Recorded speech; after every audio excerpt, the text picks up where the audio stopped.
The Cincinnati Reds, they drafted a future ace. But wait, Rece Hinds continues to show out. So could the future be now? Let's talk about it on today's Locked On Reds.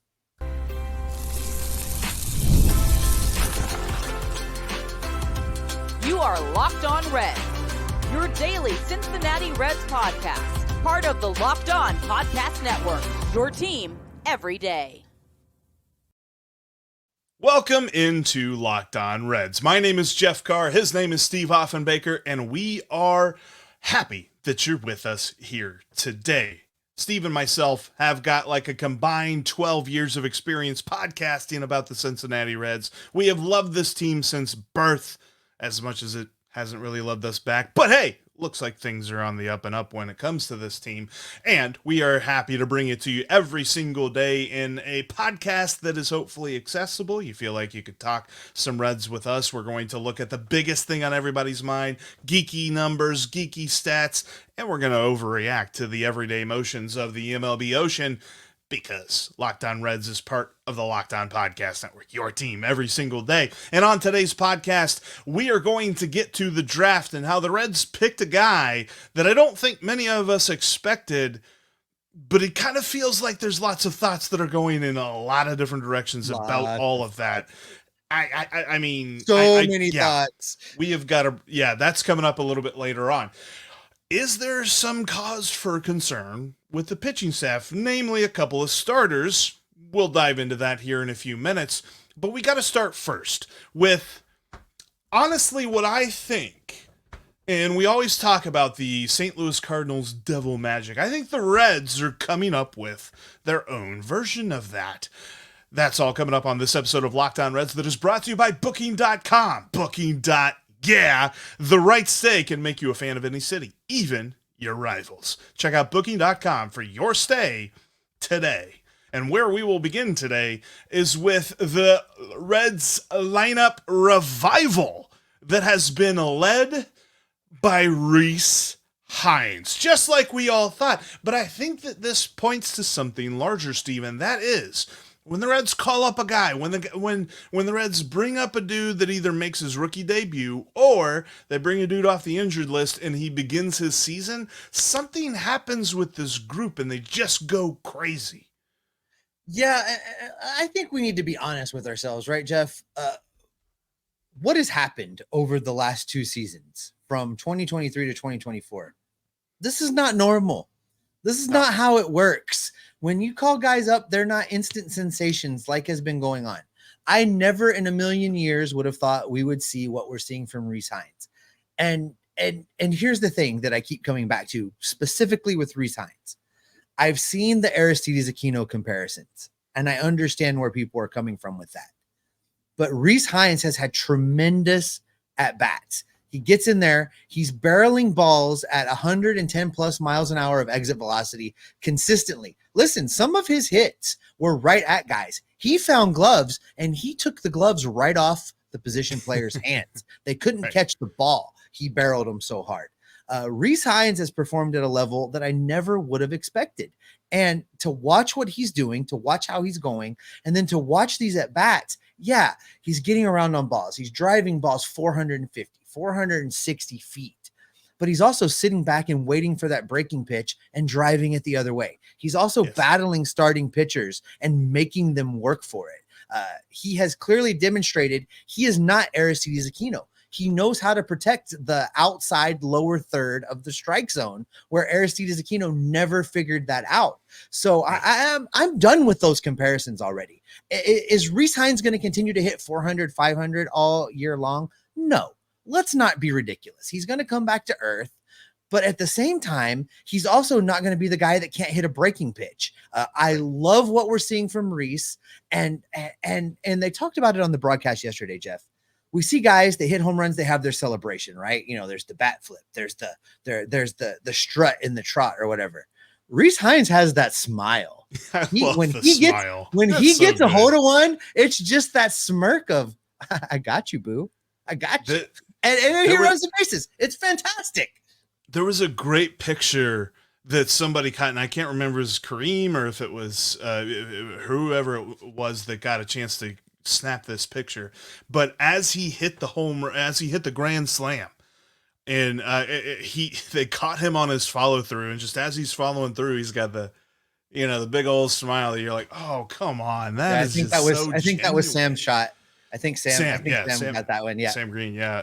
It was just so genuine. And there's something about Rece Hinds that is so genuine. And that's why I continue to not be like, okay, well, let's label it. Let's say he's going to be the cleanup hitter for the rest of our lives. Or let's say he's going to be Aristides Aquino and just completely flame out or something like that. But you know what?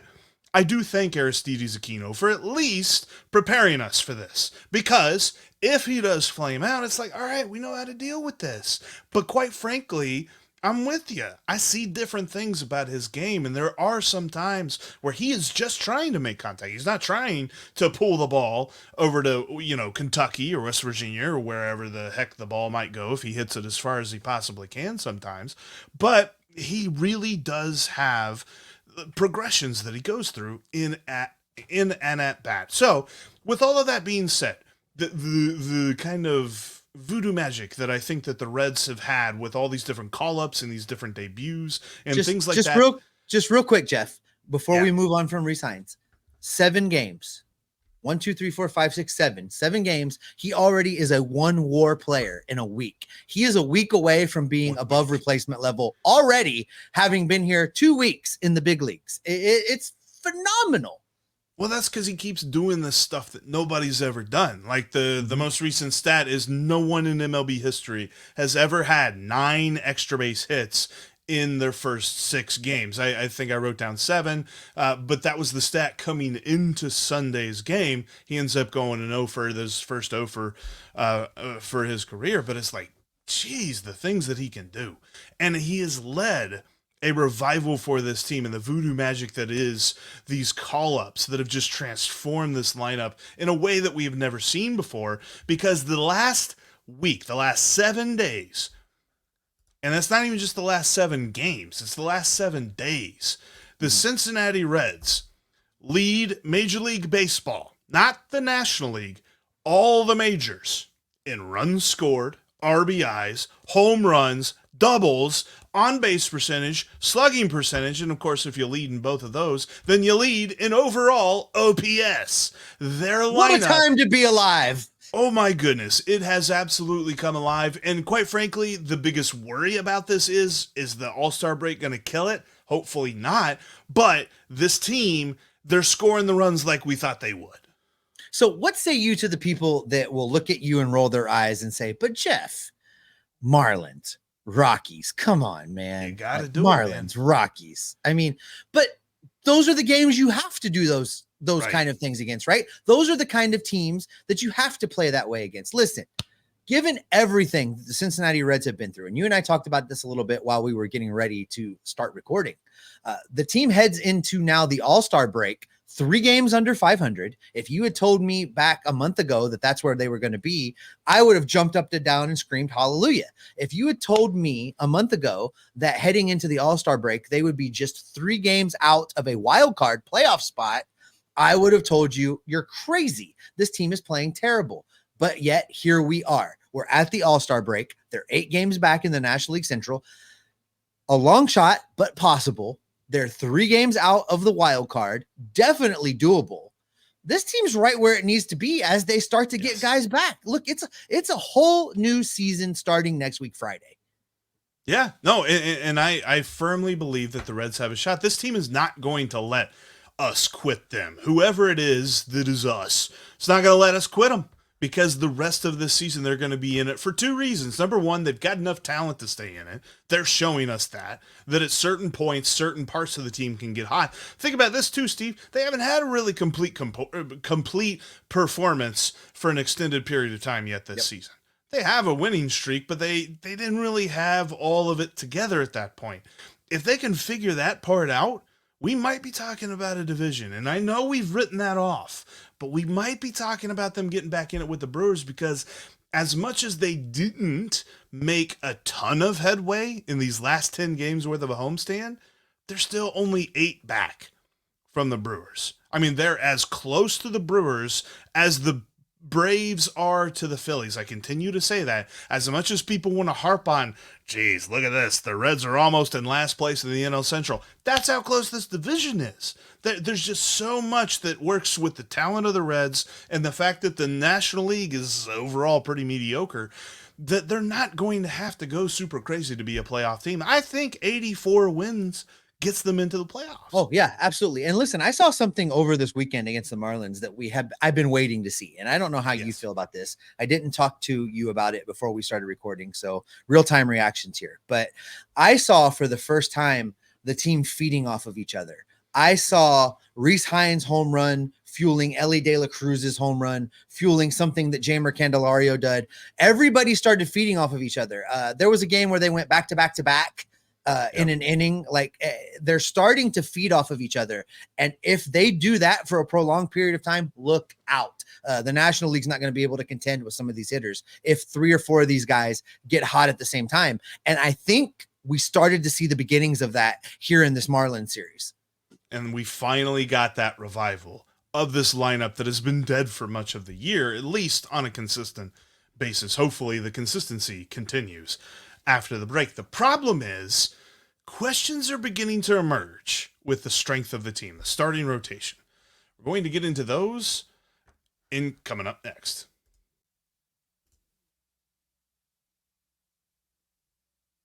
Today's episode of Locked On Reds is brought to you by Booking.com. Booking.yeah. When it comes to this baseball season, as we're moving through the All-Star break and getting back into action, the Reds are going on a little bit of a road trip here to start the quote-unquote second half, and Booking.com is your key to following along with the Reds. In fact, I'm going to be down in Atlanta. I use Booking.com because they made it so easy. All you have to do is go to the Booking.com website or check out the Booking.com app, and you find exactly where you want to go. You can even look at, landmarks and different things like that within cities, like, say, baseball stadiums. Like, I looked up Truist Park, and it pulled up the hotels and the places that Booking.com has for you to stay nearby that ballpark.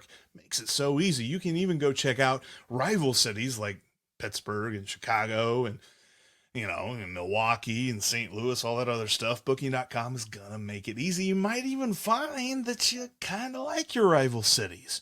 Check out Booking.com on their website or check out the Booking.com app today and follow along with the Reds the rest of the way. Get supplies from the site that's made for the skilled trades, supplyhouse.com. Supplyhouse.com is the reliable way to order plumbing, HVAC, and electrical products online. Their easy-to-use website is packed with helpful resources and the latest product info to help you get the job done right. Shop a complete inventory of over 200,000 parts from over 400 top brands and get your order delivered right to your door with fast shipping from coast to coast.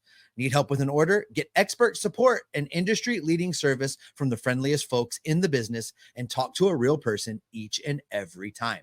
Pros in the skilled trades can get a competitive edge by joining supplyhouse.com's free Trade Master program. Every Trade Master gets access to a dedicated phone line, free shipping, and discounts on every order. Join the thousands of trade pros already benefiting from their free membership at supplyhouse.com/TM and order plumbing, HVAC, and electrical supplies from anywhere with just a few clicks at supplyhouse.com. You've got to check out Locked On Sports Today. It's a free 24/7 streaming channel program for you every single day to bring you the biggest news in sports. Locked On Sports Today brings you news, opinions, and analysis, all streaming on YouTube or the free Amazon Fire TV channels app. Part of the Locked On Podcast Network, your team every day. And speaking of every day, shout out to our everydayers out there. Appreciate you making us a part of your day. Coming up for our everydayers on the next Locked On Reds podcast, did David Bell make his worst decision of the season on Sunday? We will tell you why we think that could be the case on the next Locked On Reds podcast. But Steve, we've got to get into this because there were a couple of announcements as far as pitching goes and injuries and things like that. And then Nick Lodolo did the whole blister thing on Sunday where his first 4 innings, I mean, he was perfect through 3, The fourth inning, he allows a walk and stuff like that, but he gets a double play, ground ball, and then he gets out of it very easily. And you're like, man, this looks like a great day for Nick Lodolo. And then he throws 29 pitches in the fifth inning, can't find the strike zone, gets pulled, doesn't even get out of the fifth inning, and he's in the dugout doing the whole thing with his finger like he's trying to feel it, like he can't feel his finger on his throwing hand. And you're like, what are we doing here, man? Yeah, Nick Lodolo got a blister in the fifth inning, and he says he didn't get a blister in the fifth inning, but he got a blister in the fifth inning. Watch how he's throwing the ball, watch the results, and watch him in the dugouts. If it walks like a duck and it quacks like a duck, it's a duck, and he has a blister on his finger. I understand that he wants to be there for this team. He wants to be solid. He wants to not be labeled injury prone, but he had a blister on his finger. Now, this is something that pitchers have contended with throughout the history of Major League Baseball. It doesn't, but that's the narrative, and that's the narrative that he's trying to avoid. Nick Lodolo is going to be just fine. There are tricks out there. I've reached out to our buddy Chris Welch. I'm waiting to hear back from him because I believe that at some point in time back in the day, there were tricks for blisters. I think it was super glue on the finger that's affected, but I also imagine that with MLB's new rules as far as foreign substances on the hands, maybe they can't do that anymore. So I've reached out to Chris to see what he has to say about that, but I have a feeling that Nick Lodolo is going to be just fine. He got derailed by a blister. By and large, though, in your medical opinion, could you use like baby powder to help that out or something? No, like see, that? it's about friction, right? And the way that they grip the baseball, as the ball's coming off his finger, it's rubbing, right? So he was dialed in. He was getting great movement. I don't know how many of those back foot breakers just absolutely made people look silly. He had command. He had control. Until that blister popped up. So that was about the friction coming off the ball. He's going to have to figure out a way around that. And I wonder, I'm looking forward to hearing back from Chris, because I know back in the day, they used to use super glue or something like that to prevent this. And maybe the new rules are in the way. But look, even though Nick Lodolo exited early after kind of having the wheels come off, the bullpen by and large was fantastic up until our guy, Fernando Cruz, who could the real Fernando Cruz please just stand up? The inconsistency, we talked about this last week, Jeff. There was a moment when I was down at GABP watching him throw an inning's worth of work and come off the mound. The obvious signs of relief that were on his face because he had a clean inning, you could just tell. And I thought, all right, Fernando Cruz is turning a corner. And yet here we are right back to this guy that I'm not sure the Reds can rely on. And for the Reds to be successful, for the Reds to make a playoff push, whether we're talking about scratching and clawing back in this division or just competing for a wild card, it all centers around a solid bullpen, and a solid bullpen begins and ends with Fernando Cruz being able to come in any situation and shut down what the other team is doing. And right now, I just don't know how reliable he is for that. Yeah, his fireman role, and as much as I love Fernando Cruz, and I'm leading the Fernando Cruz fan club here, like at the same time, it's become a little bit of a coin flip whenever they call on him, to where it feels like he's either going to strike out the side or he's going to give up the lead. And in this case, the game was tied, so the Reds didn't have a lead that he gave up. But it was a very strange game where as many opportunities as the Reds had on the base paths, they just couldn't capitalize. And so you needed your pitching staff to just be pristine, and he wasn't. And the games when he is pristine, man, that's fun to watch. But there's been a lot more, at least here in the last month or so, of the games that he's been a liability. And that's kind of the hard part for me as well, because you're right, this bullpen hinges on him. It's not Alexis Diaz anymore because he has been remaindered to the closer role. He only pitches in the ninth inning, although he did pitch in a tied ninth inning in this game to at least keep the game, or not a tied game, a one-run game, at least keep it within one run, and he was able to do that. But it feels like as Fernando Cruz goes, so does the bullpen. So the Reds definitely need him. But the other side of this coin, and the concerns that I'm curious about here, is that the Reds placed Carson Spiers on the injured list with a shoulder impingement. Now, they said he's only going to miss one start. And that one start would probably be there at the end, and not the end of the National Series, but the beginning of the Braves series, because the Reds do have 6 straight games. They don't have an off day where you can say, well, they don't really need a 5th starter. They have 6 straight games. So they're at least going to miss one start with him. It's going to be a bullpen day because Graham Ashcraft, reports are with him that if he comes back, and this was David Bell saying this, by the way, and David Bell always gives us the most positive prognoses possible. David Bell said, if he returns, it'll be in September. And it's like, if David Bell says if he returns, he's not coming back. So that's a bit concerning to see that, because the word was elbow strain. So the starting rotation is starting to look a little thin. Yeah, you have to hope that somebody else is going to emerge, right? Connor Phillips is out of this conversation. He's in Arizona now, trying to figure out what exactly has gone wrong. So really, our hopes are 2 guys, Chase Petty and Rhett Lauder, both of whom have shown promise, but don't necessarily look ready for prime time. So there could be problems here, and we may see Nick Martinez back into this rotation, which I don't think is the best version of Nick Martinez. I really think he pitches better out of the bullpen. So hopefully Carson Spiers can get back into this rotation, because otherwise the Reds are going to have to scramble, and I really just don't want to see a bullpen day every 5th day. No, and that's going to be tough, because you're right. I mean, you look at the other guys that aren't Chase Petty or Rhett Lauder down in the minors. I mean, you'd really be forcing it if you call up Lyon Richardson right now. Lyon Richardson, while he's looked better recently, better's not been good, and he's had a rough year at AAA. And then you're looking at guys like Brett Kennedy, or I don't know. Like, it's kind of tough to see how this would work out. And quite frankly, you mentioned with Nick Martinez and his best role being in the bullpen, I think the Reds have conceded that, because here recently he's not been pitching much more than 2 innings.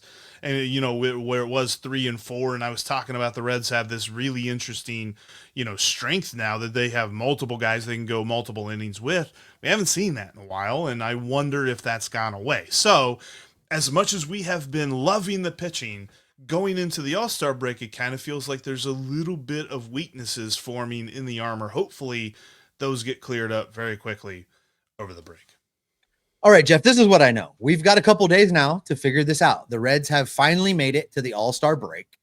There is some time to reset. We're going to be watching Elly De La Cruz. We're going to be watching Hunter Green down in Texas in the All-Star game on Tuesday. We're going to watch David Bell get ejected. Hopefully that's coming our way. But in the meantime, the Major League Baseball draft has gotten underway for the 2024 season. And the Reds, just when you think you know what they're going to do, they throw us a curveball. And curveball is apropos, because we're talking pitching and the draft coming up right after this. Take the guesswork out of buying MLB tickets with Game Time. Game Time is one of my favorite apps to use. Jeff talks about it all the time. I talk about it all the time. We use this app every time we head down to GABP. We go down to the banks. We find our favorite restaurant, grab some dinner, grab a couple adult beverages, and then jump on the Game Time app before we head into the stadium.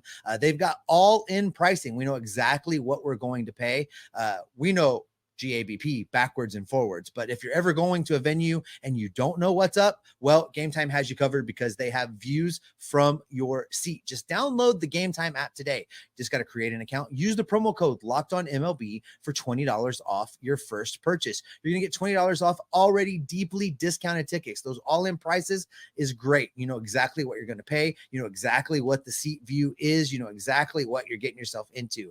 Game Time has been a game saver, we should say, for Jeff and I as we head to ballparks around the country. Again, just download the Game Time app, create an account, use the promo code LOCKEDONMLB for $20 off your first purchase. Terms do apply. Again, create your account and redeem the code LOCKEDONMLB for $20 off. Download Game Time today. Last minute tickets, lowest price guaranteed. You can catch every pitch of the Reds' hometown broadcast on SiriusXM. Just download the SXM app and search the word Reds. Also, if you haven't done so, make sure you bookmark CincinnatiRedsTalk.com for written content about your Cincinnati Reds. James Rapine's writing over there. Jeff's writing over there. I'm popping in and out and writing from time to time. Lots of great content for your Cincinnati Reds in written form. All right, Jeff, the Major League Baseball draft for 2024 is underway. And of course, the Reds did what nobody expected them to do. They drafted a pitcher right out of the gate versus Condon. Yeah, and the interesting part about this draft, and we've been talking about it a little bit, is that there was a big two as far as the position players go. It was Travis Bazzana and it was Charlie Condon. The issue with this is the Reds love themselves some pitching. And I think we underestimated how much they really like this Wake Forest tie that they've built, at least with drafting Rhett Lauder last year. And now they draft another Wake Forest pitcher. There's a lot of reports, and if you read stuff about draft prep and things like that, and different people that know their college baseball, they say that Wake Forest has a really robust pitching academy, that guys come out of there pretty well developed, and they're not exactly raw. They're a lot better than that. So there's something to that, I think, with the Reds and how they feel about getting guys from Wake Forest. So with that, though, as much as you and I had looked at this and we said, boy, you're getting Charlie Condon, you're getting a big bat, good power bat, things like this, this surprised us. Now, it certainly seems to have completely shocked a lot of people around Reds country, at least on Reds Twitter, and the reactions to this were so vitriolic that I was confused, because as much as we love to talk about the draft and getting a good talent and hopefully somebody that can be up here quick, make no mistake about it, Matt McLean and Andrew Abbott are not your typical prospects that you get out of the draft. The fact that they came up 2 years after they were drafted. Usually you're looking at 3, maybe even 4 years in some cases for some guys. But with these advanced prospects and things like that, you think, okay, maybe they can move it along a little bit. But overall, the idea that they were going to pick Charlie Condon and the outfield was going to be solved doesn't make any sense to me, because especially when you look at the fact that some websites had him listed as a first baseman. Yeah, he wasn't going to fix the outfield problem this season, but let's talk about this pick a little bit, Jeff. So the Reds go with Chase Burns, right-handed pitcher out of Wake, as you say, dominated the ACC, Jeff. He was 10-1 with a 2.70 ERA. He threw 100 innings even, and in those 100 innings, my God, he struck out 191 batters in that 100 innings while only walking 30. The guy is an absolute stud. Rhett Lauder already reached out to him on X. We've seen it on social media. These were teammates at Wake 2 years ago. The Reds have got a good one here. Now, I'm ready to wash my hands of the prospect business. I told you this while we were prepping the show. I'm really tired of just trying to figure this out, because the same fan base that lost their mind over Nick Senzel, the same fan base that just jumped up and down with excitement when Rhett Lauder was the pick, are also kind of poo-pooing this pick of Chase Burns. And Chase Burns seemingly is just every bit as good as Rhett Lauder is. So I don't know. I don't know what to make of the reaction, Jeff, but what I know is that the NFL has ruined the way that baseball fans react to a draft. This is not the National Football League. A draft pick does not save your franchise beginning today. Mike Leake is not walking through that door and playing at the major league level right now. It's not happening. So for me, I feel like we fall back on, we've got to trust the guys in the room, right? We've got to trust the scouts. We got to trust the process. We've got to trust the front office. And at the end of the day, they felt like this was the best pick to make the Reds better down the road. And again, nobody in this draft was going to fix the Reds of this year or even next year. So for me, looking at this guy's numbers, looking at Chase Burns' numbers, I have to be okay with it. He was tremendous in college. He threw 100 innings. So for me, that feels like, Jeff, and maybe you can correct me if you disagree, but it feels like at 100 innings, we could still see more of him this year. He could go to Dayton and make 3 or 4 starts towards the end of the minor league baseball season and get acclimated and get ready so that he can hit the ground running in 2025. And that makes him a viable part of the conversation 2026, 2027.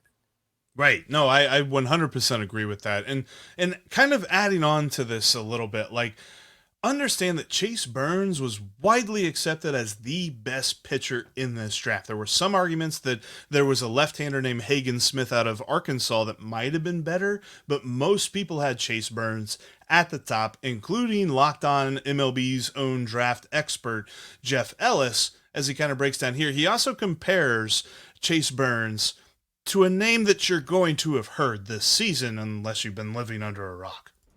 Hello, I'm Jeff Ellis, Locked On MLB draft expert and co-host of Locked On Guardians, and this is an MLB draft player profile. Let's go to the number 3 player on my board, who happens to be the 6th player on the MLB.com board. That is Chase Burns, right-handed pitcher from Wake Forest, formerly of Tennessee. Burns has touched 102. That immediately would get your attention, as well as a guy who's performing well when no pitchers are. It was the year of the hitter, and Burns managed to stand out. The immediate question is going to be, how does he compare to Skeens? He's the guy who's coming a year after Skeens.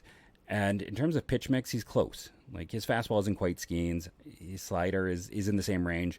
His curveball, like, he has 3 at least plus offerings. And that is enough to make him a potential 1. He has ace potential. But Skeens' command and his ability to control were a full grade level higher. That's why Skeens is kind of head and shoulders above Burns. But don't sleep on Chase Burns. This is a potential front of the rotation star. This is a guy who has 3 pitches that are ready to go. Just a little bit more time, and you could have an ace. And look, how does he compare to Skeens? He's close to Skeens. I'll take close to Skeens. Close to Skeens sounds pretty good to me. And quite frankly, Steve, the other side of this, because I know there were a lot of folks, and I saw this argument a lot, they were just like, man, Charlie Condon is a proven prospect. How do you pass up on a proven prospect? Well, the last time that the Reds took a proven hitting prospect at number 2, his name was Nick Senzel.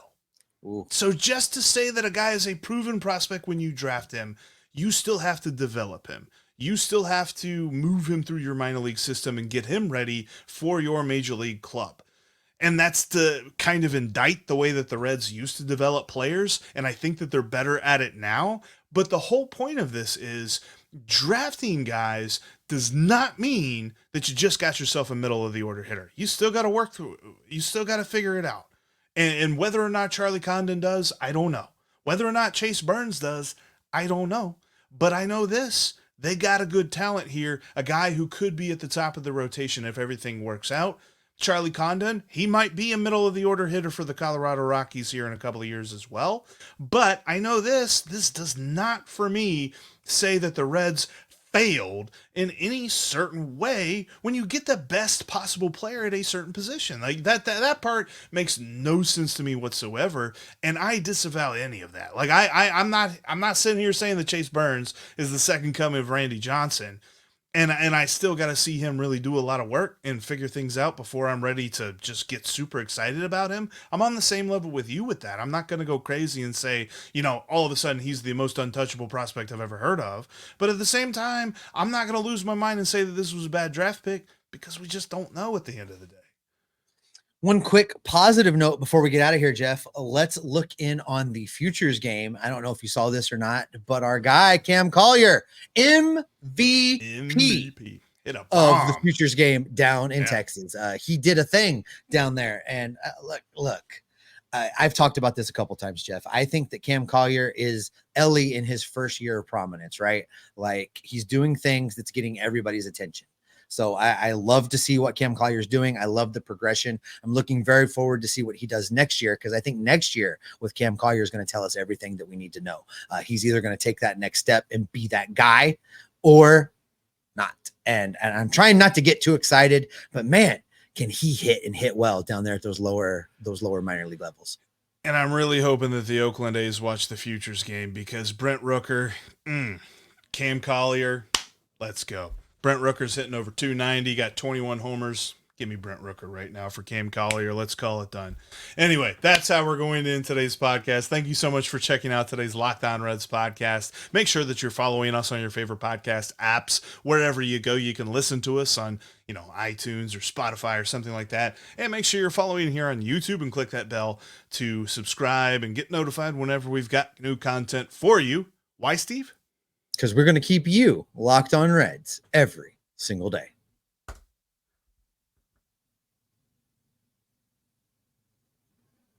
Booyah.